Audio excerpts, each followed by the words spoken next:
యత్నించిన ఎప్పుడు నా విశ్వాసంబును బలపరచి నా విశ్వాసంబును బలపరచి కొనసాగించును నా ప్రభువే కొనసాగించును నా ప్రభువే బ్రతుకువాడును నేనిక కాను బ్రతుకువాడిల క్రీస్తేసే నా ప్రభునితో నేను సహా సిలువ వేయబడితిని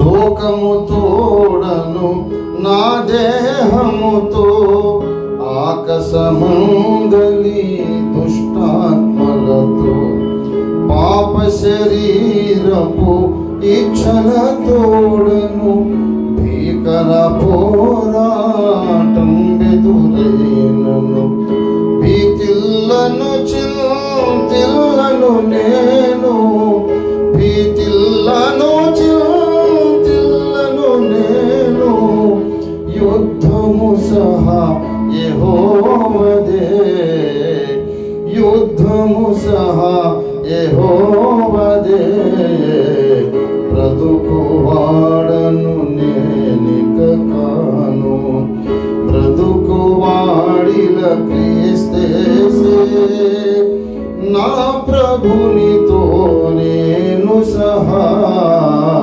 సిలువ వేయబడితిని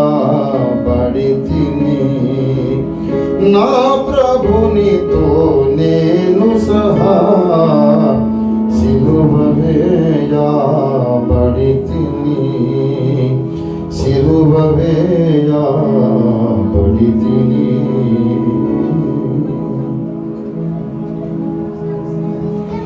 దేవునికి స్తోత్రం కలుగును గాక. హల్లెలూయా. ప్రభునందు నాకు అత్యంత ప్రియులారా,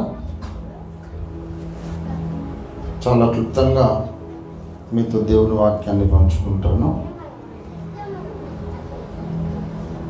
యాక్చువల్గా నేను రాగలిగిన పరిస్థితి లేదు, రాలేనేమో అనుకున్నాను. కానీ పెద్దలు బిషప్ గారు జగన్ గారు నిన్న ఫోన్లో నాతో మాట్లాడినప్పుడు తప్పకుండా మీరు రావాలి అని చెప్పారు. వారి స్వరంలో చాలా ప్రేమ గమనించి, చాలా ప్రేమ నిండిన వ్యక్తి జగన్ గారు. మనిషి దేనికి లోబడిపోయినా ప్రేమకు లోబడాల్సి వస్తుంది. ప్రేమ అన్నింటిని జయిస్తుంది. Love conquers every other force. నాకు యాక్చువల్గా ఐ హ్యావ్ కిడ్నీ పెయిన్, వచ్చే పరిస్థితి కాదు, కానీ బిషప్ గారి కొరకు దేవుడు బలపరిచి తీసుకొచ్చాడు. థ్యాంక్ యూ బిషప్ గారు. మీరు ప్రార్థన చేస్తే చాలు. దేవుని స్తోత్రము. దేవుని పరిశుద్ధ వాక్యంలో నుండి ప్రసంగి గ్రంథం చిన్న మాట చదువుకొని కొద్దిసేపు దేవుని వాక్యాన్ని మనం పంచుకొని ముగించుకుందాం. మరి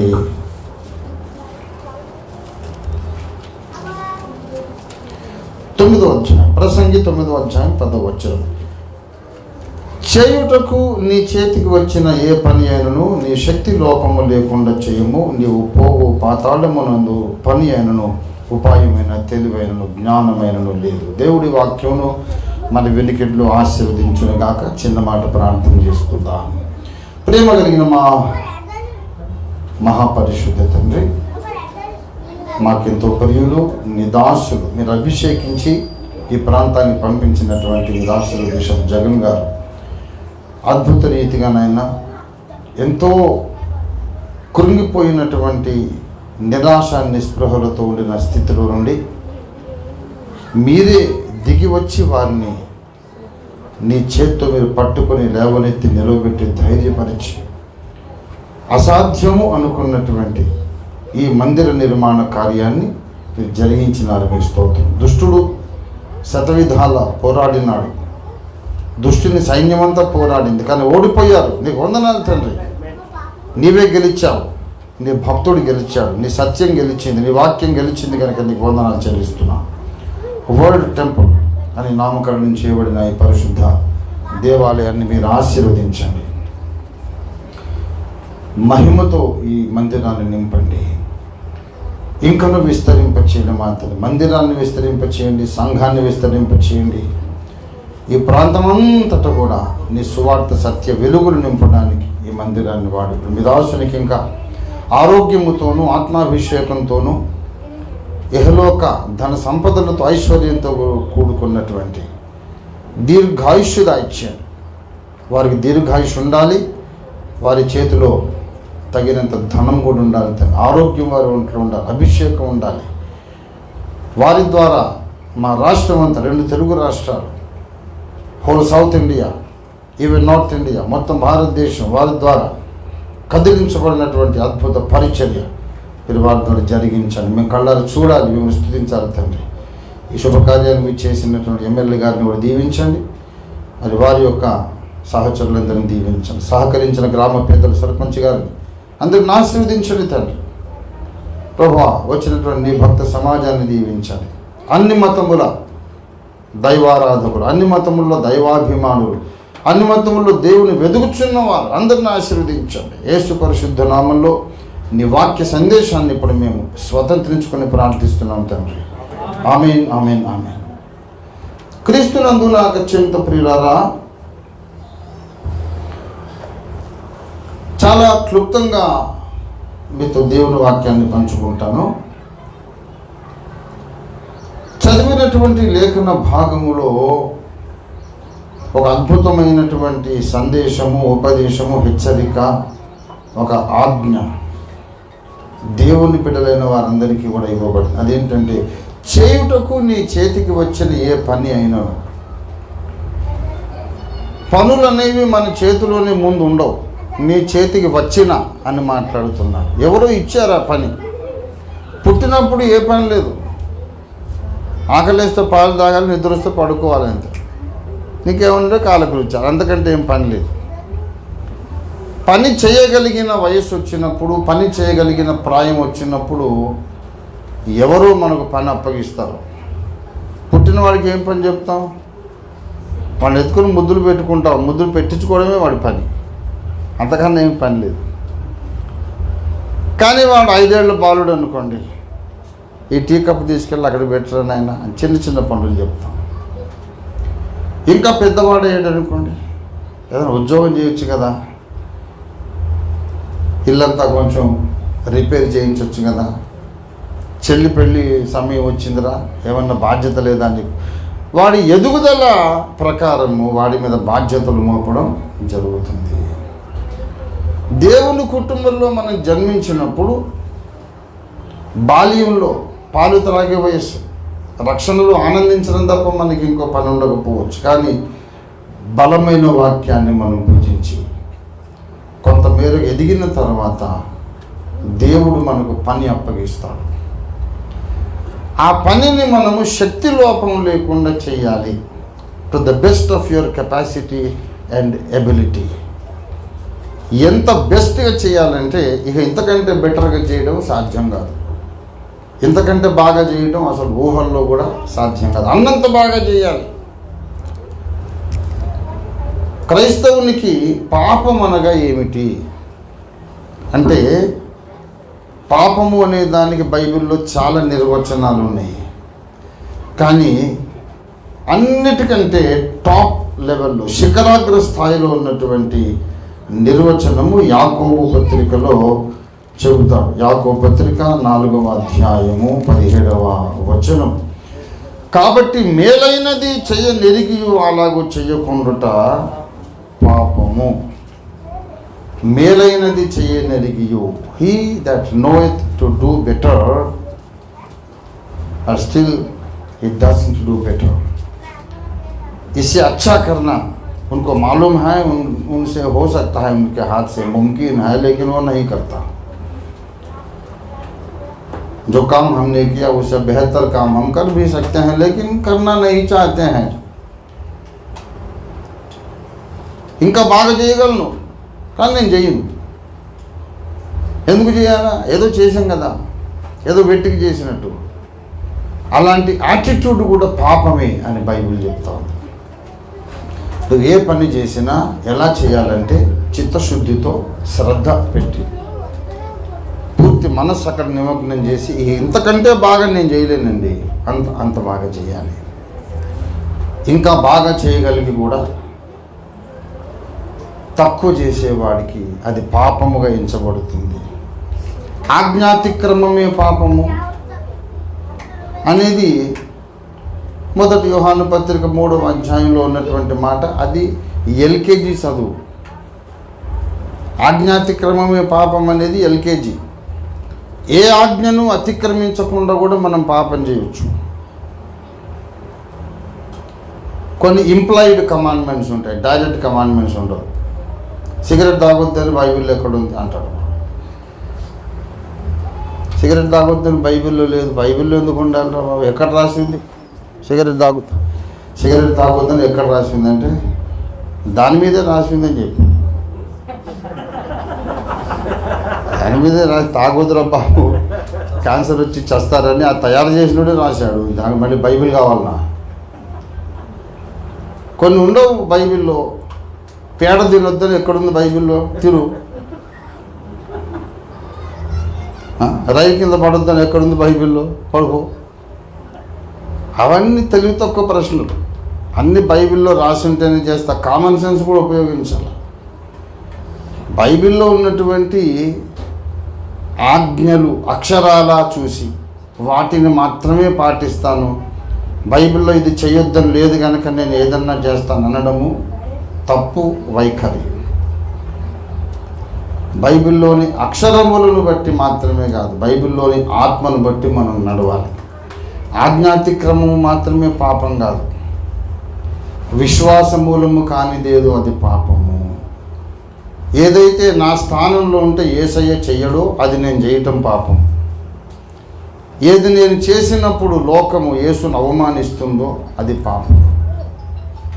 ఒక సారా బాటిల్ పట్టుకొని ఊళ్ళో తిరుగుతుంటే నేనే సారా బాటిల్ పట్టుకొని ఊళ్ళో తిరుగుతున్నాను, లేకుంటే అంత ఒక సుట్టన్నో సిగరెట్ పట్టుకొని తిరుగుతున్నాను. చూసేవాళ్ళందరూ ఆహా వీళ్ళ దేవుడు ఎంత గొప్ప దేవుడు అండి అంటారా? అనరు. ఏం క్రైస్తవులు, ఏం దేవుడు అండి, వాళ్ళు చెప్పేది ఒకటి చేసేది ఒకటి అంటారు. నేను ఏ పనులు చేసినప్పుడు నా దేవుడు దూషించబడతాడో ఆ పనులు పాపం. నేను ఏమన్నా చేస్తే దీని ద్వారా నా ప్రభు మహిమపరచబడాలనే దృష్టితో చేయాలి. దేవునికి అవమానం తెచ్చే పనులు నేను చేస్తే పాపం. నా స్థానంలో యేసు ఉంటే అలా చేస్తాడా? చేయడు. అయినా ఆ పని నేను చేస్తే పాపం. విశ్వాసమూలం కాకుండా అనుమానంగా తప్పో ఏమో అనుకొని అనుమానం ఉన్నప్పుడు చేసిన పాపమే. ఇంకా బెటర్గా ఏదైనా నువ్వు చేయగలిగి ఉండి చేయలేకపోతే అది పాపమే. కాబట్టి చేయుటకు నీ చేతికి వచ్చిన పని అన్నాడు. ఇప్పుడు నేను చెప్తున్నా, క్రైస్తవ సమాజానికి దేవుడు ఒక పని అప్పగించాడు. ఆ పని ఏమిటంటే సువార్త ప్రకటన. మీరు సర్వలోకానికి వెళ్ళి సర్వ సృష్టికి సువార్త ప్రకటించండి. ఇది యేసు ప్రభు యొక్క ఆజ్ఞ. కొంతమంది అంటారు నేను ఫుల్ టైం మినిస్ట్రీకి పిలువబడలేదు, నాకు సేవ చేయాలని ఆశ ఉంది. నాకు అర్థం కాదు, నీకు ఫుల్ టైం మినిస్ట్రీకి సేవ చేయడానికి అంటే అసలు సంబంధం ఏంటో. దేవుడు నిన్ను సంపూర్ణంగా సేవకు పిలిస్తే తప్ప దేవుని పని చేయొద్దు అని రూల్ ఎక్కడ బైబిల్లో లేదు. మీకు ఒక ఆసక్తికరమైన విషయం చెప్తున్నాను. దేవుడు ఎవరిని సేవకు పిలుస్తాడంటే పని చేస్తున్న వాళ్ళని పిలుస్తాడు. పని చేయకుండా చేతులు ముడుచుకొని కూర్చున్న సోమరిపోతులను దేవుడు సేవకు ఎప్పుడు పిలవలేదు, పిలువబోడు కూడా. అపోస్తలుల కార్యాలు 13వ అధ్యాయంలోనికి రండి దయచేసి. అపోస్తలుల కార్యాలు 13వ అధ్యాయము ప్రారంభము నుండి. అంత్యోకయలో ఉన్నటువంటి సంఘంలో, అంత్యోకయలో ఉన్న సంఘములో బర్నబా, నీగర్ అనబడిన సిమయోను, చదవండి, కురేనీయుడైన లోకియా, చతుర్థాధిపతి అయిన హేరోదుతో మనయేను, పౌలు అను ప్రవక్తలను బోధకులను ఉండిది. ఇక్కడ బర్నబా ఫస్ట్ నేమో, ఆఖరినేమో సౌలు. బర్నబా, సౌలు వీళ్ళిద్దరు ఏం చేశారంటే 11వ అధ్యాయం 26లో వారు కలిసి 1 సంవత్సరమంత సంఘములో ఉండి బహుజనులకు వాక్యమును బోధించింది. వాక్యాన్ని బోధించడము ఎప్పుడు చేశారంటే దేవుడు పిలిచి హస్త నిక్షేపణ చేసి సేవ మీరు చెయ్యండి అని పంపించిన తర్వాత మొదలు పెట్టలేదు వాడు. పౌలు రక్షణ పొందిన రోజు నుండే సాక్ష్యం ఇవ్వడం మొదలుపెట్టాడు. నేను చెబుతున్నాను, సువార్త చెప్పడానికి నువ్వు సేవకునివి కానక్కర్లేదు, పిలువబడనక్కర్లేదు, హస్త నిక్షేపణ అక్కర్లేదు, నీకు ఏం అక్కర్లేదు. సువార్త చెప్పడం అనేది ఒక మంచి మనిషిగా నీ బాధ్యత. సువార్త చెప్పినవాడు మంచి క్రైస్తవుడు కాదు, అసలు మంచి మనిషే కాదు. సువార్త చెప్పిన వాడు గుడ్ క్రిస్టియన్ కాదు, గుడ్ హ్యూమన్ బీయింగ్ కాదు వాడు. ఎందుకు కాదో చెప్తున్నా. నాకు ఒక జబ్బు వచ్చింది, అన్ని రకాల మందులు వాడాను, ఎక్కడ నయం కాలేదు. ఆఖరికి పలానా డాక్టర్ గారి దగ్గర నా రోగం నయమైంది. దాదాపు మరణ పడక మీద ఉన్నప్పుడు ఆ డాక్టర్ గారు నయం చేశాడు.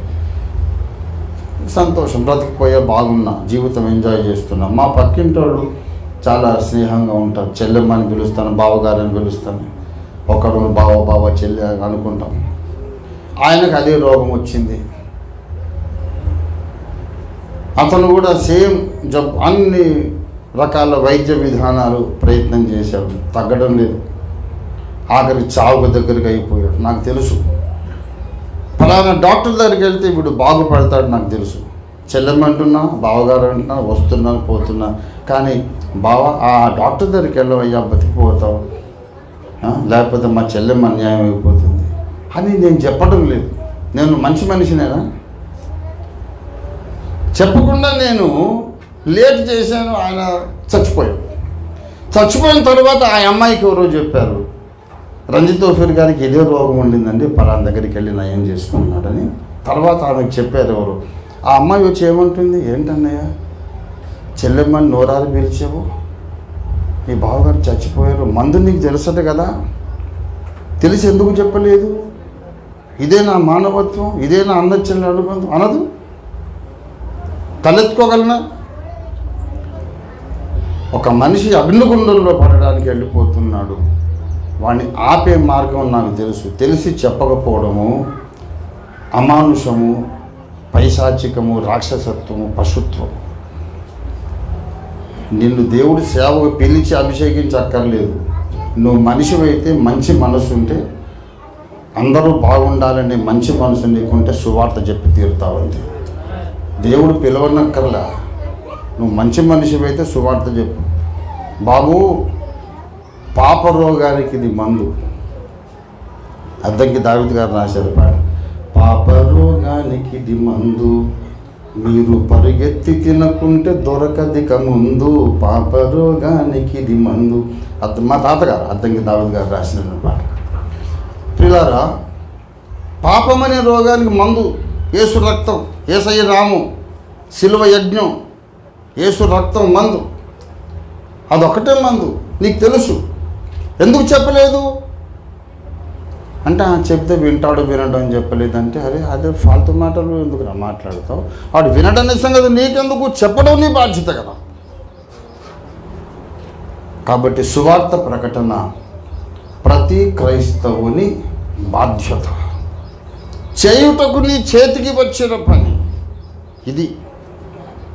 పిల్లరా, అందరూ స్వస్థపరిచే కూటాలు పెట్టలేకపోవచ్చు, స్వస్థపరిచే సభలు అందరూ పెట్టలేకపోవచ్చు, అందరూ ప్రసంగికులు కాకపోవచ్చు, అందరూ పెద్ద పెద్ద సభల బోధకులు కాకపోవచ్చు. కానీ అందరూ సువార్త అయితే చెప్పగలరు. సువార్త చాలా సింపుల్. యేసయ్యను నమ్ముకుంటే పరలోకం గ్యారంటీ, నమ్మకపోతే నరకం గ్యారంటీ. ఈ 2 ముక్కలు చెప్పండి. కోపగించుకుంటాడు, కొడతాడు, తిడతాడు, తర్వాత ఆలోచించుకుంటాడు, పరిశుద్ధాత్మ దేవుడు కార్యం చేస్తాడు. This is the gospel. Yesu ప్రభువును నమ్ముకుంటే పరలోకం గ్యారంటీ. యేసుని నమ్మకపోతే చాలా మంచిగా బ్రతికిన వాళ్ళకు కూడా నరకం guarantee. Even good people go to hell without Jesus. That is the gospel. ఎందుకంటే నువ్వు మంచిగా బ్రతకడం కాదు ఇక్కడ కావాల్సింది, పుట్టుకతోనే నీకు వచ్చిన ఆదాము పాపము, పుట్టుకతోనే నీకు వచ్చిన పాప స్వభావము విరుగుడు కావాలి, తొలగించబడాలి. అది పరమాత్ముని రక్తం ద్వారా మాత్రమే సాధ్యం. దేవుని స్తోత్రం కలిగి ఉన్నాను. That is the reason we preach the gospel. ఇప్పుడు నా చేతికి పని వచ్చింది, సువార్త చెప్పాలి. సువార్త చెప్తున్నాను. నాకు 21వ సంవత్సరంలో దేవుడు నన్ను సేవకు పిలిచాడు. I was 21 years old. అంతకు ముందు కూడా నేను సువార్త చెప్పాను. 18 ఏళ్ల వయసులోనే నాకు ఈసీఐలో జాబ్ వచ్చింది. 18 ఏళ్ళకి. అంతకుముందు నేను సినిమా పాటలు పాడేవాడిని, ఆర్కెస్ట్రాలు ఉండేవాడిని. క్రైస్తవుడిని, బాల్యంలో రక్షణ పొందాను, కానీ సంగీతం కావాలి. ఆ భావము నాకు అవసరం లేదు. ఒట్టి స్వరము, ఆ తాళం అది ఎంజాయ్ చేస్తాను అన్నమాట. సో ఘంటసాల గారి పాటలు అవి పాడుతున్నాను. ఈసీఐలో నేను జాబ్ చేసేటప్పుడు ఉదయం 8ంటికి షిఫ్ట్ స్టార్టింగ్, 2 గంటలు అయ్యాక టీ టైం. టీ టైంలో కానీ లంచ్ టైంలో కానీ 12:30కి మళ్ళీ లంచ్ టైం. నా మిత్రులందరూ వచ్చి రంజిత్ పాట పాడని పాటించాను. నేను పెద్ద సీరియస్గా తీసుకోకుండానే ఏదో ఒక మంచి పాట, కొంచెం సెమీ క్లాసికల్గా ఉండేటువంటి పాటలు ఘంటసాల గారి, ఎస్పీబీ గారి పాడేవారు. ఒక 6 నెలలు అయ్యాక ఇంట్లో ప్రార్థన చేస్తుండగా ప్రభు నాతో మాట్లాడారు.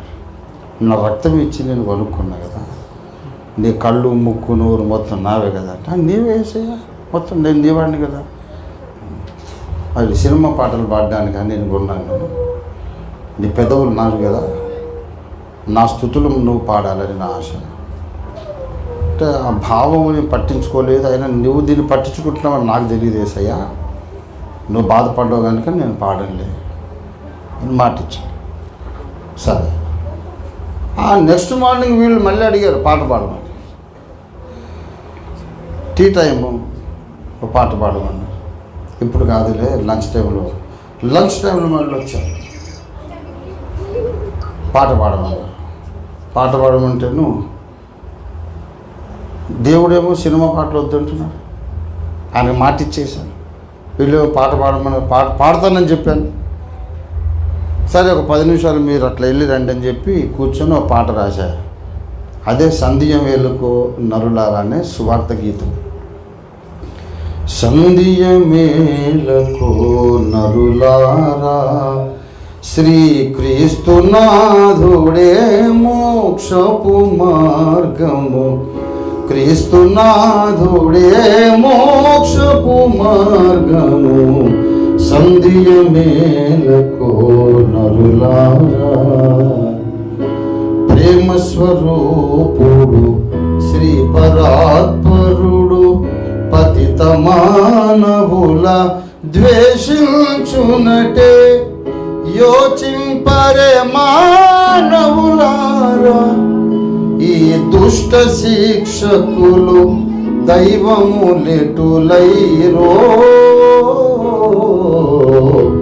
సంధ్య వేళకో నరులారా. దుష్ట శిక్షకులు దేవుళ్ళు ఎలాగయ్యారు? ప్రేమ స్వరూపుడైన దేవుడు వాళ్ళని బాగు చేసే ప్రయత్నం చేయకుండానే చంపేస్తాడా అని. ఎందుకంటే శిష్ట రక్షణార్థం, దుష్ట శిక్షణార్థం దేవుడు పుడుతూ ఉంటాడు, అవతారం ఎత్తుతూ ఉంటాడు అని కదా సిద్ధాంతం.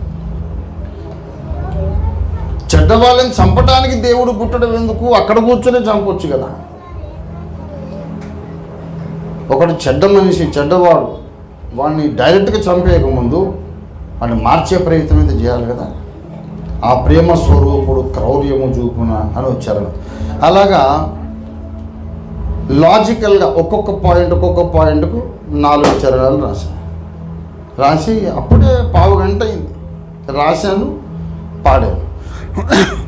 దేవుడు అప్పటికప్పుడు ఆ రాగం ఇచ్చాడు, ఆ గీతం గేయం ఇచ్చాడు, రాశాడు. వాళ్ళు అర్థం చేసుకున్నారు, యేసు ప్రభు తప్ప ఇంకో రక్షకుడు లేడని చెప్పడానికి వీడు కమిట్ అయిపోయాడు. కనుక వీడు పాట పాడమన్నా ఏం చేయమన్నా అదే పని చేస్తాడు. అని చెప్పి మళ్ళీ ఒకసారి నేను పాట పాడమని అడిగితే చెప్తూ పట్టు నిన్ను మళ్ళీ అడగలేదు ఇంకా. అప్పుడు నాకు 18 ఏళ్ళు. నేను ఎందుకు చెప్తున్నానంటే సేవకు పిలువబడింది 21 సంవత్సరాల ప్రాయంలో, పాటల ద్వారా సువార్త చెప్పిందేమో 18 ఏళ్ళ ప్రాయం. పని చేస్తూ ఉన్నవాడిని దేవుడు సేవకు పిలుస్తాడు, అది పాయింట్. నన్ను దేవుడు పిలిచిన తర్వాత సేవ చేస్తానని అనుకు, నువ్వు ముందు సేవ మొదలుపెట్టు, తర్వాత దేవుడు అభిషేకిస్తాడు. దేవుడు స్తోత్రం కలుగుగా. నువ్వెవరివైనా సరే, స్త్రీ కావచ్చు, పురుషుడు కావచ్చు, స్టూడెంట్ కావచ్చు, ఉద్యోగి కావచ్చు, వ్యాపారస్తుడు ఎవరైనా కావచ్చు, నీ ప్రక్కన ఉన్న వాళ్లకు సువార్త చెప్పాలి. అద్దంకి దావీదు గారు రాసిన పాటే ఇది కూడా, సాక్ష్యం ఇచ్చదా. బోధ చేయలేను వాదములకు బోను నాకదేల, బోధ చేయలేను వాదములకు బోను నాకదేల, నాథుడేసు ప్రభుని గూర్చి నాకు తెలిసినంత వరకు సాక్ష్యమిచ్చేదా, మన స్వామి యేసు దేవుడనుచు సాక్ష్యమిచ్చేదా, మన స్వామి యేసు దేవుడనుచు సాక్ష్యమిచ్చేదా. బోధ చేయలేను వాదములకు బోను నాకదేలా, ప్రసంగాలు రావు, వాదాలు చేయలేను, కానీ యేసు స్వామి గురించి నాకు తెలిసినంత చెబుతాను. యేసయ్య నా పాపాలు క్షమించాడు. ఒక డాక్టర్ గారు నీ రోగం బాగు చేస్తే 10 మందికి చెప్తావు కదా, మరి యేసయ్య నీ పాపాలు క్షమిస్తే ఎందుకు చెప్పవు? డాక్టర్ గారు గురించి చెప్తే ఎందుకు సిగ్గుపడవు? మరి యేసయ్య అన్నాడు, నన్ను గూర్చి సిగ్గుపడవాడేవాడో వాడిని గూర్చి నేను పరలోకంలో సిగ్గుపడతాను. రండి సార్, రండి సార్. ఎవరు చెప్పండి? మాజీ జెడ్పీటీసీ గారు, టిఆర్ఎస్ నాయకులు, మాజీ జెడ్పీటీసీ గారు మన మధ్యలో రామ్గౌడ్ గారు వచ్చి ఉన్నారు. ఆయన ప్రెసిడెంట్, గౌడపల్లి ప్రెసిడెంట్గా ఉన్నారు. వాళ్ళు మన మధ్యలో రావడం ఆశీర్వాదం. అలాగనే మన ఊరు ఎంపీటీసీ గారు కిషోర్ గారు కూడా వచ్చినారు. వాళ్ళని ఆహ్వానిద్దాం చప్పట్లు కొట్టి.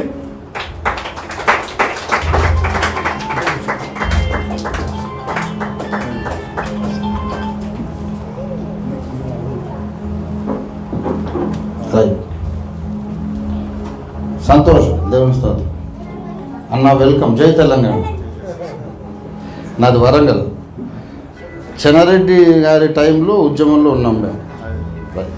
చాలా సంతోషం, చాలా సంతోషం. చేయుటకు నీ చేతికి వచ్చిన ఏ పని అయినా అన్నాడు. ఏ పని అయినా మన చేతికి వచ్చిందో లేదు, కానీ ఒక పని అయితే వచ్చింది, సువార్త ప్రకటన. ఇప్పుడు నా అసలు ప్రసంగం స్టార్ట్ చేసి సువార్త చెప్పాలి. దేవుడు అప్పగించాడు కదా, మరి ఈ లోకమేమో సువార్త చెప్పొద్దు అంటుంది. అప్పుడు ఏం చేయాలి? ఇది పాయింట్. సువార్త చెప్పమని రక్షకుడు చెప్పాడు, దేవుడు ఆజ్ఞాపించాడు. ఈ లోకమేమో సువార్త చెప్పొద్దు, మీరు మతాలు మారుస్తున్నారు, మతం మార్పిడి చేస్తున్నారు కనుక మీరు చెప్పొద్దు. మేమైతే అమెరికాకు పోయి మతం మార్పిడి చేస్తాము, మీరైతే ఇక్కడ చేయవద్దు.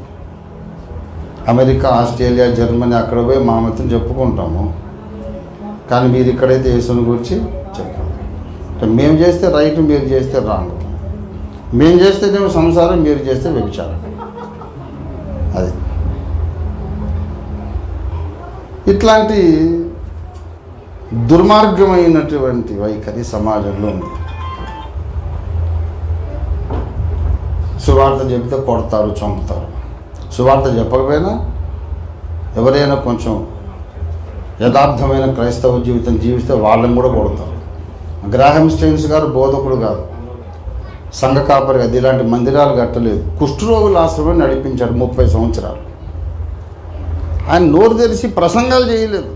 కుష్ఠరోగులకు ఆ పుళ్ళు అవన్నీ కడిగి వాళ్ళకి మందులు డ్రెస్సింగ్ చేసి గోరుముద్దలు పెట్టి అమ్మలాగా భోజనం పెట్టాడు గ్రాహం స్టెయిన్స్ గారు 30 సంవత్సరాలు. గ్రాహం స్టెయిన్స్ గారిని ఆయన 2 కొడుకులను పెట్రోల్ పోసి సజీవ దహనం చేసేసారు. ఎందుకు?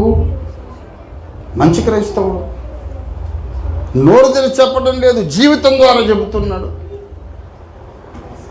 చాలామంది ప్రసంగాలు చేసినా ఎవరు మారరు. ఆయన త్యాగబుద్ధిని చూసి చాలామంది రక్షణ పొందారు. కడుపు మండింది. నిర్దయగా అతన్ని ఆయన 2 కొడుకులను పెట్రోల్ పోసి మాడి మసిబొగ్గేటట్టుగా కాల్చి సజీవ దహనం చేశారు. ఇక ఎంతమందిని చంపారో దానికి ఇక లెక్క పత్రం లేదు. వేల మందిని చంపేశారు. డాక్టర్ ఆంజనేయ స్వామి గారు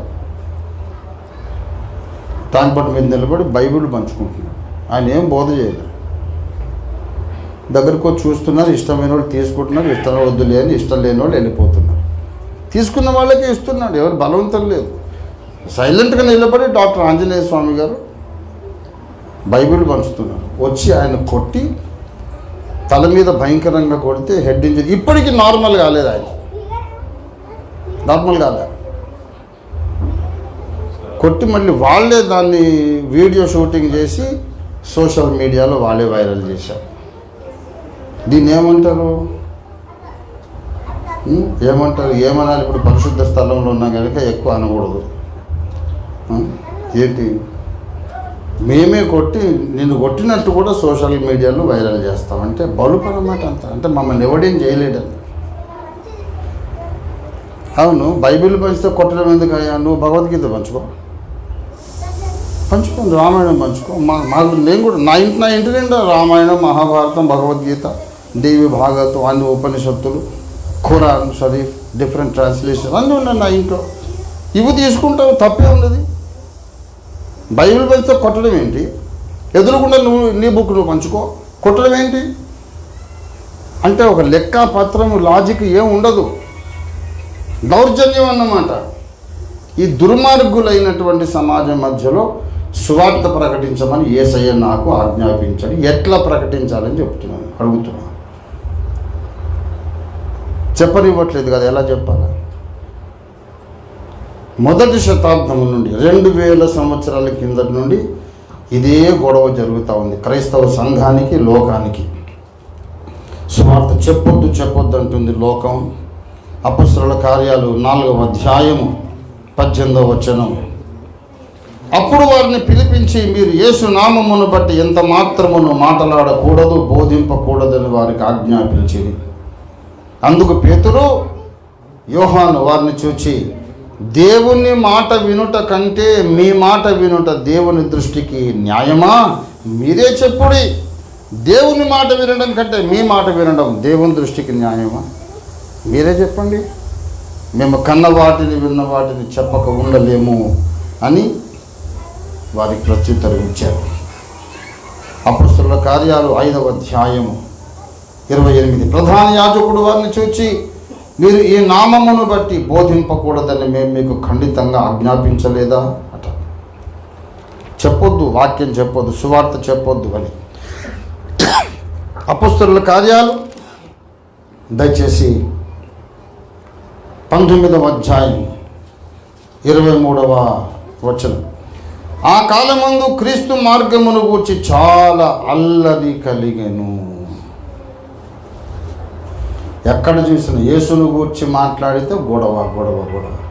ఇప్పుడు ఒక మాట అండి, భగవద్గీతలో చెప్పబడిన మాట ఏంటంటే, ఏ పేరున ఏ రూపములో నన్ను కొలిచినా ఆ పూజలన్నీ నాకే చేరుతాయని చెప్పాడు శ్రీకృష్ణుడు. మరి యేసు అన్నా అల్లా అన్నా ఆయనకే బోద్దని మీరు ఎందుకు అనుకోవట్లేదు? ఏ నామమైనా ఓకే అన్నప్పుడు యేసునామం ఎందుకు ఓకే కాదు? అంటే మిగిలినవన్నీ ఒక కేటగిరీ, యేసు వేరే కేటగిరీ అని తెలుసు వీళ్ళకు. ఇన్ని కోట్ల దేవతలు, ఏ దేవతను గురించి మాట్లాడినా ఎవరికి కోపం రాదు, కొట్టరు. ఆఖరికి నేనే దేవుణ్ణి అని చెప్పినాడు కొట్టరు, నవ్వుతారేమో. ఇప్పుడు నేనే దేవుణ్ణి ఒక విచిత్రమైన వస్త్రధారణ వేసుకొని నేను ఒక చెట్టు కింద కూర్చొని అట్లా కూర్చుంటే సరిపోయి. మన దేశంలో డాక్టర్ అయ్యేది కష్టం, ఇంజనీర్ అయ్యేది కష్టం, దేవుడు అయ్యేది చాలా ఈజీ. చెట్టు కింద కూర్చొని ఎట్లా అంటుంటే చాలా నేను దేవుణ్ణి చేసేస్తాను. నేనే దేవుణ్ణన్నా నవ్వుతారు. కొంతమంది ఏమో అయితే అయి ఉండొచ్చు, మనం కాదనలేవేమో, దేవుడేమో. నన్ను నమ్మేవాళ్ళు సమాజంలో 2-3 తయారవుతారు. ఆ తర్వాత నాకు గుడి కట్టి నన్ను ఒక దేవుణ్ణి చేస్తారు. కొట్టరు. ఇన్ని కోట్ల దేవతలను గురించి చెప్పినా కొట్టరు, నేనే దేవుణ్ణన్నా కొట్టరు. కానీ యేసు అనగానే బీపీ పెరుగుతూ ఉంటుంది. ఎందుకు? అరే ఆయన ఒక్కరితోనే ప్రాబ్లం భయ్, మిగతా వాళ్ళతో ప్రాబ్లం లేదు. మిగతా వాళ్ళంతా ఒక కేటగిరీ, యేసు ఒక్కడు వేరే కేటగిరీ. ఆయన పాపులలో చేరక ప్రత్యేకంగా ఉన్నాడు. దేవుని స్తోత్రం కలుగును గాక. They have problem with Jesus, not with any other God. Gautama బుద్ధుడు నుండి దేవుడు లేడు అని చెప్పాడు. దేవుడు లేడు అంటే అన్న ఎంత బాగా చెప్పావు అన్న, నువ్వే దేవుని అని చెప్పి ఆయనను కూడా దేవుని చేసి విగ్రహం చేసి ట్యాంక్ బండ్లు ఎత్తేసారు. దేవుడు లేడన్న వాడిని కూడా దేవుడు చేస్తారు. కానీ వేదములలో ఎవరిని గురించి రాయబడిందో ఆయనను మాత్రం నమ్మరు. మూర్ఖ ప్రపంచం. ఈ మూర్ఖ ప్రపంచంలో నేను సువార్త చెప్పాలి. ఎలా చెప్పాలంటే పౌలు భక్తుడే మనకు మంచి మాదిరి. పౌలు భక్తుడు ఆ కాలములో ఉన్నటువంటి చట్టాన్ని వాడుకున్నాడు. ఆ కాలములో ఉన్నటువంటి చట్టమును పౌలు భక్తుడు వాడుకున్నాడు. అపొస్తలుల కార్యాలు 22వ అధ్యాయం. అపొస్తలుల కార్యాలు 22వ అధ్యాయము దయచేసి 25. వారు పౌలును వారులతో కట్టుచున్నప్పుడు శతాధిపతిని చూచి రోమియుడనైన నన్ను, రోమన్ సిటిజన్ అయినటువంటి నన్ను కొరడాలతో కొట్టుటకు మీకు అధికారం ఉన్నదా అంటే, అప్పటి చట్టం ప్రకారం ఏంటంటే రోమా పౌరుడు అయిన వాడిని అన్యాయంగా కొరడాలతో కొట్టకూడదు, విచారణ జరపాలి. న్యాయ విచారణ జరిపి నేరం నిరూపించిన తర్వాతనే కొట్టాలి తప్ప ముందు కొట్టద్దు. రోమా పౌరుణ్ణి ముందే కొడితే అతను నిర్దోషం తర్వాత తేలితే చక్రవర్తి ఆ పని చేసిన అధికారి ఉంటాడు కదా, వాడి తలకాయ నరికించేస్తాడు. మెడకాయ మీద తలకాయ ఉండొద్దంత, బీహెడింగ్, తల నరికి చంపండి, శిరచ్ఛేదన శిక్ష. నా రాజ్య పౌరుని అన్యాయంగా కొడతారా? అది రోమా చట్టం. పౌలు అడిగాడు, నన్ను స్తంభానికి వారులతో కట్టేస్తున్నారు, కొరడాలతో కొట్టమన్నాడు మీ సహస్రాధిపతి. నేను రోమా పౌరుణ్ణి, చట్ట ప్రకారం మీకు అధికారం ఉందా అనగానే వాడు గడగడ వణికాడు. వణికి వెంటనే వాళ్ళ బాస్ దగ్గర పరిగెత్తి, ఏం చేయబోతున్నావు అయ్యా బాబా, రోమియుడు. అవునా? ఆయన పరిగెత్తుకొని వచ్చాను, నువ్వు రోమియుడువా అంటే, అవునా బాబు రోమియుడువా, నేను బోర్డంత డబ్బు పెట్టి పౌరసత్వం కొనుక్కున్నాను అన్నాడు. నేనైతే పుట్టుకతోనే రోమియుడిని బాబు అంటే వెంటనే విడిచిపెట్టి దండం పెట్టుకో వెళ్ళిపో బాబు.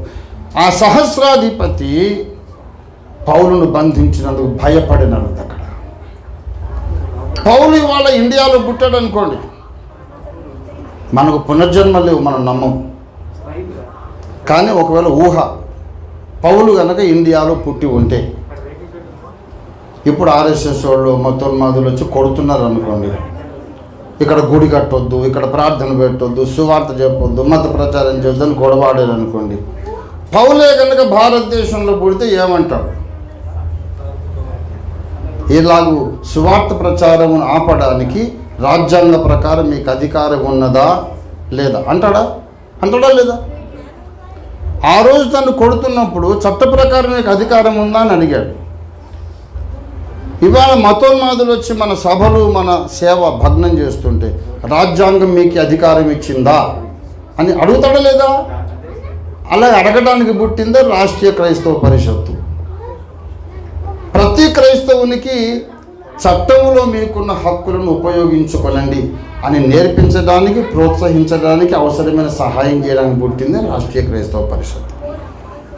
ఈ లోకంలో మూర్ఖత్వము లేకుండా మనం చేయలేము. హేతు విరుద్ధంగా, అన్రీజనబుల్గా, అన్యాయంగా మాట్లాడే ఆ పనికి మాలిన చీకటి మనస్తత్వం లేకుండా మనం చేయలేము. కానీ రాజ్యాంగం అనేది ఒకటి ఉంది. రాజ్యాంగంలో మనకు హక్కులు ఉన్నాయి. అవకాశం ఉన్నంత వరకు రాజ్యాంగబద్ధమైన హక్కులను మనం ఉపయోగించుకొని సువార్తను ప్రకటించాలి. దేవుని స్తోత్రం కలుగును గాక. హల్లెలూయా. చేయుటకు నీ చేతికి వచ్చిన పని ఏంటి? సువార్త ప్రకటన. అది శక్తి లోపం లేకుండా చేయాలంటే మాత్రం నీవు జీవిస్తున్నటువంటి దేశంలో ఉన్నటువంటి రాజ్యాంగ హక్కులను నువ్వు వాడుకోవాలా. అదేం తప్పు కాదు. ప్రభుత్వం అనేది నిలబడిందంటే అందులో నా ఓటు కూడా ఉంది. ప్రభుత్వం అనేది నడుస్తుందంటే అది నేను కట్టుతున్న పన్నులతో నడుస్తుంది. నేను ఓటు వేసి ప్రభుత్వం నిలబెట్టాను. నేను పన్నులు కట్టి వ్యవస్థ నడిపిస్తున్నాను.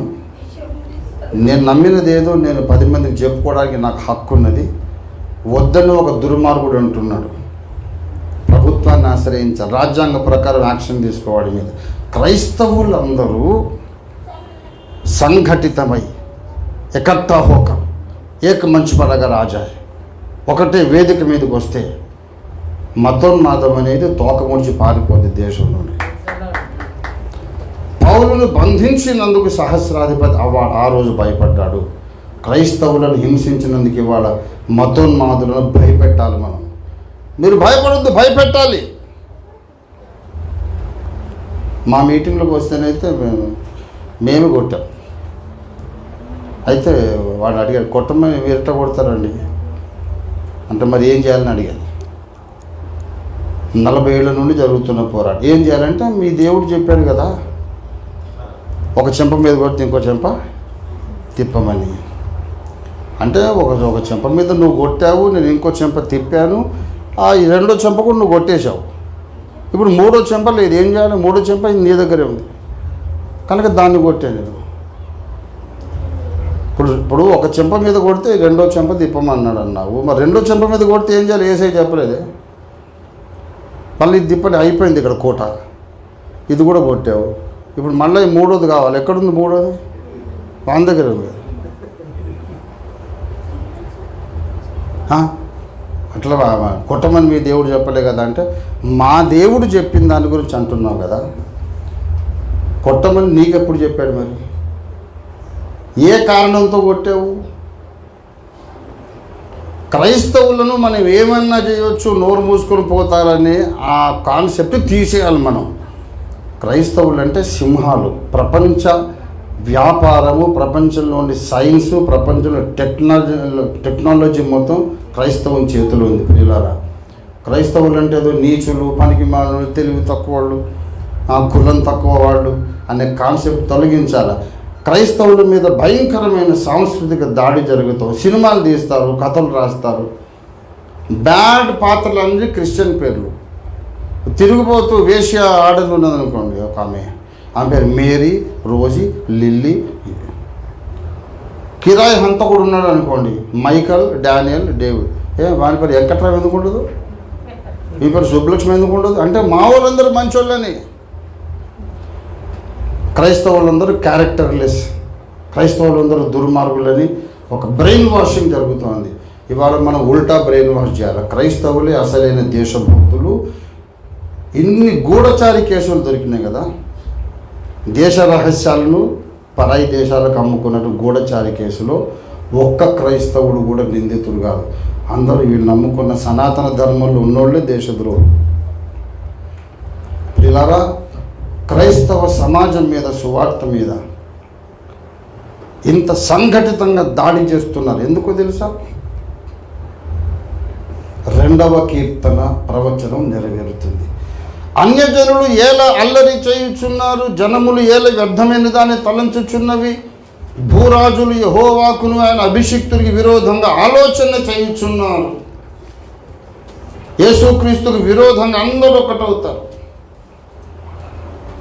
ఇప్పుడు యేసును ద్వేషించే వాళ్ళందరూ ఒక్కటవుతున్నారు కాబట్టి యేసయ్య నా దేవుడు అన్నోళ్ళందరూ ఒక్కటి కావాలి. ఇది నాకు దేవుని స్తోత్రం కలుగును గాక. ఎవరి సిద్ధాంతం వాళ్ళకు ఉండొచ్చు, ఎవరి ఆరాధన పద్ధతులు వాళ్ళకు ఉండొచ్చు. ఇప్పుడు వాళ్ళు కొట్టేటప్పుడు మన సిద్ధాంతాన్ని చూసి కొడుతున్నారా, లేకపోతే క్రైస్తవులమని కొడుతున్నారా? నేను చెప్తున్నాను, మీరు ఏ పేరు పెట్టుకున్నా, ఏ డినామినేషన్ పెట్టుకున్నా దాన్ని లోకము గుర్తించదు, దేవుడు గుర్తించదు. Pentecost, Baptist, Hebron, Brethren, church of Christ, వైద్య, అది ఎన్నైనా పెట్టుకోండి, లోకము గుర్తించదు, దేవుడు గుర్తించదు. అవంతా ఫేకే. నువ్వు పెట్టుకున్న పేర్లని ఫేక్. నీకున్న అసలైన పేరు ఒక్కటే, గొర్రెపిల్ల రక్తములో నువ్వు విమోచించబడవు. That is your real name. That is the only way the world recognises you and the heaven recognises you.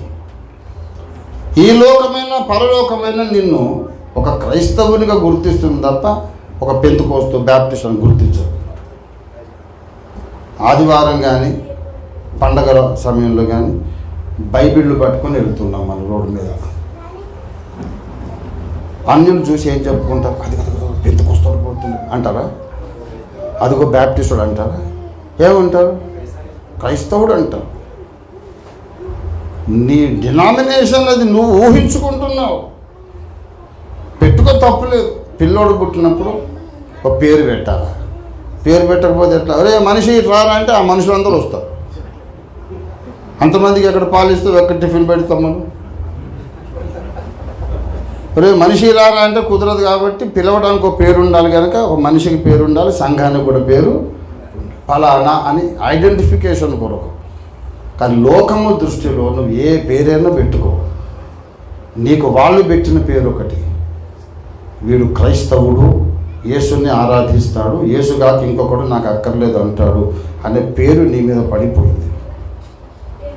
పరలోకానికి పోయిన తర్వాత కూడా నిన్ను డినామినేషన్ పేరుతో పిలువరు. వీళ్ళందరూ ఎవరు అంటే దేవదూత చెప్పాడు, గొర్రెపిల్ల రక్తములో వీరు విమోచింపబడిన వారు. కాబట్టి ఎవరి సంఘంలో ఎవరి డినామినేషన్ వాళ్ళు ఉండవచ్చు, సిద్ధాంతాలు ఉండవచ్చు. కానీ అన్యులు మన మీద దాడి చేసినప్పుడు ఈ విభేదాలు మరచి మనం ఒక్క సైన్యంగా వాళ్ళని ఎదుర్కోవాలి. వాళ్ళని కొట్టొద్దు, తిట్టొద్దండి. శత్రువుని ప్రేమించమన్నాడా లేదా దేవుడు? నువ్వు మీటింగ్ పెట్టినప్పుడు డిస్టర్బ్ చేయడానికి వచ్చినవాడు నువ్వు ప్రేమించు, గట్టి గావలించుకోవాడిని, పక్కతో కూడా విరిగేటట్టు ఐ లవ్ యూ బ్రదర్ అని గట్టి కావలించుకు వదలకు. ఇంకా వాళ్ళు ఎంత గిరగిలు కొట్టుకున్నా వదలకుండా ఉండి ఒకడు పోలీస్ స్టేషన్ ఫోన్ చేయండి, పోలీసులు వచ్చి వాళ్ళని ప్రేమించడం మొదలు పెడతారు. సరిపోతుంది. నేర్చుకోవాలి. ఇప్పుడు ఏసయ్య కొడితే మళ్ళీ కొట్టొద్దు అన్నాడంటే సరే కొట్టొద్దు పోయి, అన్ని వాక్య ప్రకారం చేయాలి కదా. క్రైస్తవులందరూ కారం పొడో మిరియాల పొడో సంచుల్లో పెట్టుకొని పోండి. మతం మాదులు ఇస్తే కళ్ళల్లో కారం కొట్టండి. కొట్టొద్దన్నాడు కానీ కారం కొట్టొద్దన్నాడు. 2-3 సార్లు ఇట్లా ట్రీట్మెంట్ చేస్తే 4వ సారి మా మీటింగ్ రారండి. నేను చెప్తున్నా, మా మీటింగుకు ఏ మతోన్మాది రాడు. ఫస్ట్ వచ్చారు, ట్రీట్మెంట్ అయింది, వెళ్ళిపోయారు, మళ్ళీ రారు. రంజిత్ ఓఫీర్ గారు ఉన్నాడు అంటే ఆ మీటింగ్ రారు. ఎందుకంటే ఏం ట్రీట్మెంట్ అయితే వాళ్ళకి తెలుసు. మాట్లాడితే మాట్లాడదాం. నీకు ప్రశ్న ఉంటే నేను సమాధానం చెప్తా, లేదు నాకు ప్రశ్న ఉంది నువ్వు సమాధానం చెప్పు. 2 కాదా, నోరు మూసుకొని ఎవరి దారి వాళ్ళు వెళ్ళిపోదాం. లేదు కుమ్ముకుందాం. అరే నువ్వు పప్పు తిన్నోని ఎంత ఉంటుంది, నాకు అబ్రాహం తిన్నోని మాకెంత ఉంటుందండి. నువ్వు మామూలు కుమ్ముతాము, యేసునామములు మేము, లోకాతీతమైన శక్తి మాకుదని ఇట్లా మాట్లాడతావు. అవును అట్లా మాట్లాడతాము. ఆ టైంకు నువ్వు గొలియాతు, నేను దావీదంతే. భయపడడం మానేసి భయపెట్టడం మొదలు పెట్టాలి క్రైస్తవ సమాజం. దేవుని స్తోత్రం కలిగిన. అరే ఇది తప్పు కదా అంటే ఏం తప్పయా, నువ్వు తప్పని నాకు చెప్తే ఎట్లా? నేను 42 సంవత్సరాలు బట్టి ఇదే సిద్ధాంతంతో బ్రతికాను. 1000కి పైగా ఇటువంటి సంఘాలు కట్టాము. 800 మందికి పైగా పాస్టర్లు తయారైనారు. అందరూ ఇదే లాంగ్వేజ్ మాట్లాడతారు. నా పిల్లలే. మా సంఘాల్లో 180 మంది అన్యులలోంచి రక్షింపబడ్డారు. పాత క్రైస్తవులు కాదు, బ్రాహ్మణులు ఉన్నారు, ముస్లింల నుంచి రక్షింపబడ్డ వాళ్ళు ఉన్నారు, కమ్మ, కాపు, రెడ్డి, అన్ని కులాలు. మా దగ్గర లేనోళ్ళు ఎవరు లేరు. మినీ ఇండియా, ఓఫీర్ మినిస్ట్రీస్ అంటే మినీ ఇండియా. భారతదేశంలో ఎన్ని కులాలు ఉన్నాయి, మా సంఘంలో అన్ని కులాలు ఉన్నాయి. నేనే దాదాపు 20,000 మందికి పైగా బాప్తిస్మాలు ఇచ్చి ఉంటాను.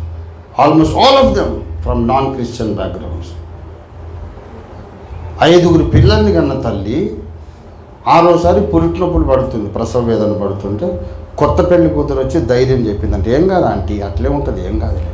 తర్వాత మంచి నీకేం తెలుసు, నేను 6వసారి బాధపడుతున్నా, నీకు అసలు లైఫ్ మొదలే కాలేదు, నాకు చెప్తావు కొత్త పెళ్లి కూతురు. 1000 సంఘాలు కట్టిన నాకు నువ్వు ఇంత సువార్త చెప్తే నాకు చెప్తున్నావు. వాడు అది ఆ కొత్త పెళ్లి కూతురు వచ్చినట్టు. టైం టెస్టెడ్ ఫిలాసఫీ నేను చెప్తున్నా. ఇప్పుడు నేను సీనియర్, 63 సంవత్సరాలు నాకు నెత్తికి రంగు వేసుకున్నాను. నన్ను చూసి మీరు మోసపోవద్దు. 63 సంవత్సరాల వయస్సు, 42 సంవత్సరాల సేవానుభవం, 1000 సంఘాలు కట్టినటువంటి అనుభవం, 800 మంది పాస్టర్లు, నా విశ్వాసులు, నా బిడ్డలు సింగపూర్లో, మలేషియాలో, జర్మనీలో, యూకేలో, అమెరికాలో, ఆస్ట్రేలియాలో, నేను అరబ్ కంట్రీస్లో ఉన్న ప్రపంచవ్యాప్తంగా ఉన్నటువంటి పరిచర్య నాది. This is the way we can accomplish our responsibility. Yesayya చెప్పిన మాట, సర్వలోకానికి వెళ్ళి సువార్త ప్రకటించమన్నాడు. సర్వలోకానికి సువార్త ప్రకటించాలి అంటే తప్పకుండా మనము తగిన విధంగా వ్యూహ ప్రకారం ముందుకు నడవాలి, వ్యూహాత్మకంగా ముందుకు నడవాలి. దేవుని బిడ్డలారా, చట్టము ఎప్పుడైతే మనకు అవకాశం ఉందో చట్టాన్ని మనం ఉపయోగించుకోవాలి. ఇంకొక ముక్క చదివి నేను ముగించేస్తాను. 2వ కొరింథీ పత్రిక 11వ అధ్యాయం, 2వ కొరింథీ 11వ అధ్యాయము 32వ వచనం, చివరి 2వ వచనాలు. దమస్కులో అరేత అను రాజు కింద ఉన్న అధిపతి నన్ను పట్టగోరి కావలి ఉంచి దమస్కీయుల పట్టణమును భద్రము చేశాను. అప్పుడు నేను కిటికీ గుండా గోడ మీద నుండి గంపలో దింపబడి అతని చేతిలో నుండి తప్పించుకొని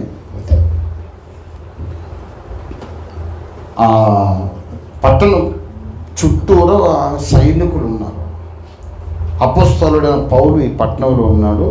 అతన్ని పట్టుకొని అరెస్ట్ చేసి లోపల పెట్టాలి, అందరినీ కన్వర్ట్ చేస్తున్నాడు అని మొత్తం కావలి కాశారు, చుట్టూ చూశారు. సరే, ఆ పట్టణం యొక్క ప్రాకారం దగ్గర ఒక ఇల్లు ఉన్నది, మేడ పైకి ఎక్కాడు, ఒక గంపలో కూర్చున్నాడు. బలమైన తాళ్లతో గోడ మీద నుంచి నన్ను అవతలికి దింపమన్నాడు. వీళ్ళు పౌలు లోపల ఉన్నాడు, బయటకు వస్తే పట్టుకుందామని కావలి కాస్తున్నారు. ఈయన పోయి పక్క పట్టణంలో సువార్త చెప్తా ఉన్నాడు. ఎవరో వచ్చి వార్త అందించారు. పౌలు గారు అక్కడ సువార్త చెప్తారు. పౌలు గారు లోపల ఉన్నాడండి, బయటకు వస్తే పట్టుకుందామని చూస్తున్నాడు అంటే, పిచ్చోళ్ళారా, ఎప్పుడూ ఎట్లా పోయాడు? గంపలో దాక్కుని తప్పించుకుని పోయాడు. అవసరమైతే చట్టాన్ని అయినా వాడుకోవాలి, అందుబాటులో ఉన్న గంపనైనా వాడుకోవాలి. సువార్త అయితే కంప్లీట్ చేయాలి. దేవుని స్తోత్రం కలిగిన ప్రపంచాన్ని సువార్త నేను ఏమైనా చేస్తాను. ఆఖరికి ఇప్పుడు ముగింపులో మాట చెప్తున్నా, చేయుటకు నా చేతికి వచ్చిన పని సువార్త ప్రకటించాలి. మనుషులు రక్షణ పొందటానికి యేసు ఒక్కడే మార్గం ఉన్న సత్యాన్ని అందరికి అర్థమయ్యేటట్టు చెప్పాలి. ఇది నా బాధ్యత. ఇది నెరవేర్చడానికి ఏది అవసరం అది నేను చేస్తాను అంతే. అవసరమైతే రాజకీయం చేస్తాను, అవసరమైతే బాక్సింగ్ క్రిస్మస్ తర్వాత డే మీకు తెలుసా? బాక్సింగ్ డే తెలుసా మీకు? క్రిస్మస్ డే తర్వాత 26వ తారీఖు పేరు బాక్సింగ్ డే. కాబట్టి మేము అవసరమైతే సువార్త చెప్తాం, బోధ చేస్తాం, బాక్సింగ్ చేస్తాం, పాటలు రాస్తాం, పాటలు పాడతాం, ఏవైనా చేస్తాం. కానీ భూమి మీద మనిషి అన్న ప్రతి ఒక్కడి చెవిలో ఈ మాట వినబడాలి, నీవు నరకం తప్పించుకోవాలంటే యేసు ఒక్కడే మార్గం. దేవుని స్తోత్రం కలుగును కాక. ఈ కార్యక్రమం ముగించేదాకా నేను ఆగనంతే. ఇది కరెక్ట్ అను రాంగను నేనైతే ఇదే నమ్ముతున్నా. ఏంటంటే గట్టిగా మనం నిలబడకపోతే ప్రతి ఒక్కడికి లోకమైపోతాం, నేను ఇది కూడా చెప్తున్నా. క్రైస్తవులైన వాళ్ళు ఓటు బ్యాంకుగా కూడా మారాలి. క్రైస్తవులు ఓటు బ్యాంకుగా మారి ఒక్క ఎంపీ కానీ ఒక్క ఎమ్మెల్యే కానీ పంపించిన చట్టసభకు ఒక్కడినైనా ప్రపంచం మన మాట వింటుంది. క్రైస్తవుల మీద దాడులు ఎందుకు జరుగుతున్నాయి? ఇక్కడ మనం మాట్లాడితే ఎవరు పట్టించుకోరు. మన ప్రతినిధి వెళ్ళి అసెంబ్లీలోనూ పార్లమెంట్లో మాట్లాడితే వింటారు. క్రైస్తవులు ఓటు బ్యాంకు కావాలా, రండి మనం కలిసి పోటీ చేద్దామంటే ముందు నీకు అన్య భాషలు వస్తే రాదా చెప్పండి. అంటే మీ వాళ్ళు ఆడవాళ్ళు గాజులు వేసుకున్నారా తీసారా చెప్పండి. మా గాజులతో నీకెందుకు సంబంధం రా, కలిసి పార్లమెంట్కి పోదామని. నో, సిద్ధాంతం ఇంపార్టెంట్. సువార్త కంటే సిద్ధాంతం ముఖ్యం, ప్రేమ కంటే సిద్ధాంతం ముఖ్యం. ఇలాంటి పనికి మారిన ఆలోచన విధానంతో మనం బలహీన పడిపోతున్నా, శత్రువు బలపడుతున్నారు. యేసు రాకడ బహు సమీపం అని నేను త్వరగా ముగించేస్తా, బైబిల్ మూసేసి చెప్తున్నాను. యేసు రాకడ బహు సమీపము. కరోనా వచ్చింది కదా, ఇది మొట్టమొదటి గంట ఓపెనింగ్. తర్వాత ఇంకో తెగుడు వస్తుంది, ఇంకో తెగుడు. ప్రభు రాకడ బహు సమీపం. సువార్త చెప్పడానికి ఎక్కువ టైం లేదు, ఇంకో 10-15 సంవత్సరాలు ఉంటూ ఉండొచ్చు. ఈ జనరేషన్ ప్రభువుని చూస్తుంది. టైం తక్కువ, చేయాల్సిన పని ఎక్కువ.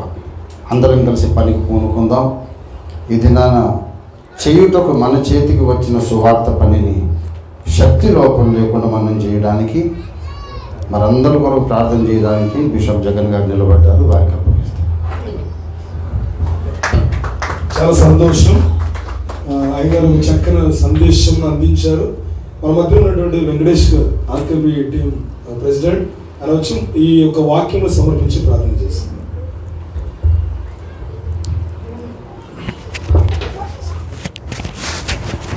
స్తోత్రం ప్రభువా, పరిశుద్ధులకు వందనాలు, స్తోత్రాలు చెల్లిస్తున్నాం. ఈ దినమున నాతో మాట్లాడిన సందేశం కొరకు ప్రార్థన చేస్తున్నాం. విన్న మాటలన్నీ మా హృదయంలో ఫలింపచేయండి, నీరు కట్టి ఫలింపచేయండి ప్రభువా. నీకే స్తోత్రములు, వందనాలు చెల్లిస్తున్నాం. చేయుటకు మా చేతికి వచ్చిన పని శక్తి లోపము లేకుండా చేయుటకు సహాయం దయచేయండి, శక్తి బలం అభిషేకము దయచేయండి ప్రభా. చట్టాన్ని మేము వాడుకొని, రాజకీయాన్ని మేము వాడుకొని ప్రభా, ఆయా రాజ్యాంగాన్ని మేము వాడుకొని సువార్త చెప్పడానికి సహాయం దయచేయమని ప్రార్థన చేస్తున్నాం. పని లేకుండా మేము ఎవరు కూడా ఉండకుండా సహాయం దయచేయమని ప్రార్థన చేస్తూ వచ్చిన అయా మరి సంఘ పెద్దలను, సేవకులను, విశ్వాసులను అందరినీ దీవించి ఆశీర్వదించండి. మందిరాన్ని దీవించి ఆశీర్వదించండి. ఇది బలమైన మందిరముగా, బలమైన సంఘముగా ఎదుగుటకు సహాయం దయచేయండి. ఈ చుట్టుపక్కల ఉన్న గ్రామ అయా ప్రభా ప్రజలందరూ కూడా నాయన ప్రభా ఈ సువార్తను నమ్మి రక్షణ పొంది పరలోక రాజ్య వారసులుగా కావడానికి కృప చూపించమని, మా ముందున్నటువంటి ఘోరమైన నరకాన్ని తప్పించుకోవడానికి సహాయము దయచేయమని ప్రార్థన చేస్తున్నాం. మేము జన్మము చేత, కర్మము చేత పాపులమని ప్రతి మనిషి గ్రహించి నీ రక్తము చేత కడగబడి నమ్మి బాప్తిస్మం పొందితేనే ఆ నరకము నుంచి తప్పించబడతామన్న గ్రహింపు ప్రతి ఒక్కరికి దయచేయమని ప్రార్థన చేస్తూ ముందున్న సమయాన్ని మీ చేతులకు అప్పచెప్తూ మీరే మహిమను పొందమని యేసు నామమున అడిగి వేడుకొనుచున్నాము తండ్రి.